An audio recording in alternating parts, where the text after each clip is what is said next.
राम राम भाई बहनों, आज मैं आपके लिए लेकर आई हूँ तिलकुटी चौथ की व्रत कथा और इसे हम सकट चौथ व्रत कथा के नाम से भी जानते हैं।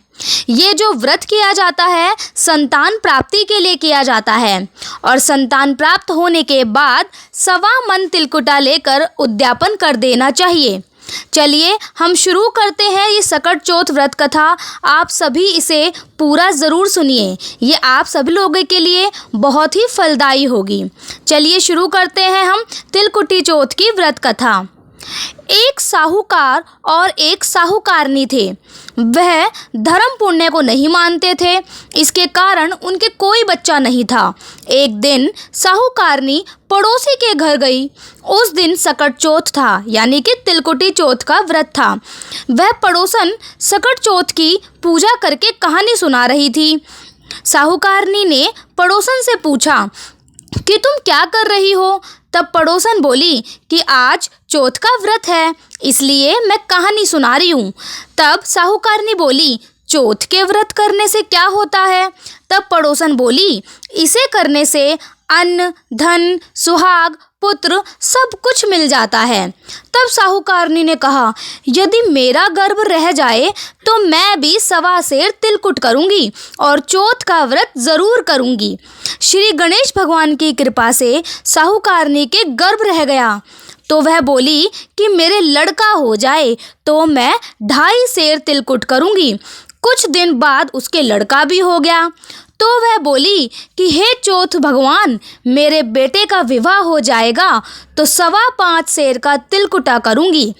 कुछ वर्षों बाद उसके बेटे का विवाह भी तय हो गया और उसका बेटा विवाह करने चला गया, लेकिन उस साहूकारनी ने तिलकुट नहीं किया। इस कारण से चौथ देव जो हैं बहुत ज़्यादा गुस्से में हो गए और उन्होंने फेरों से उसके बेटे को उठाकर पीपल के पेड़ पर बिठा दिया। सभी वर को खोजने लगे पर वो नहीं मिला। हताश होकर सारे लोग अपने अपने घर को लौट गए। इधर जिस लड़की से साहूकारनी के लड़के का विवाह होने वाला था, वो अपनी सहेलियों के साथ गणगौर पूजने के लिए जंगल में दूब लेने गई। तभी रास्ते में पीपल के पेड़ से आवाज़ आई, ओ मेरी अर्ध ब्याही। ये बात सुनकर जब लड़की घर आई तो उसके बाद वो धीरे धीरे सूख कर काटा होने लगी। एक दिन लड़की की माँ ने कहा, मैं तुम्हें अच्छा खिलाती हूँ, अच्छा पहनाती हूँ, फिर भी तू सूखती जा रही है, ऐसा क्यों हो रहा है? तब लड़की अपनी माँ से बोली कि वो जब भी दूब लेने जंगल में जाती है तो पीपल के पेड़ से एक आदमी बोलता है और वो क्या बोलता है? वो बोलता है, ओ मेरी अर्ध ब्याही। उसने मेहंदी लगा रखी है और सेहरा भी बांध रखा है। तब उसकी माँ ने पीपल के पेड़ के पास जाकर देखा, यह तो उसका ही जमाई था। तब उसकी माँ ने जमाई से कहा, यहाँ क्यों बैठे हो? मेरी बेटी तो अर्धब्याही कर दी है और अब क्या लोगे?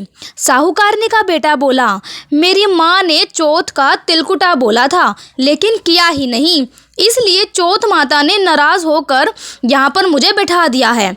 यह सुनकर उस लड़की की माँ साहूकारनी के घर गई और उसे पूछा कि तुमने सकट चौथ का कुछ बोला था क्या?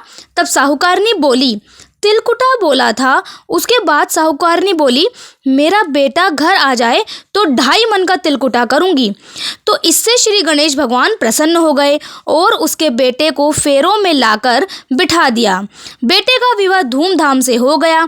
जब साहूकारनी के बेटा वे बहू घर आए तब साहूकारनी ने 2.5 मन तिलकुटा किया और बोली, हे चौथ माता, हे चौथ देव, आपके आशीर्वाद से मेरा बेटा बहू घर आए हैं, जिससे मैं हमेशा तिलकुटा करके व्रत करूंगी।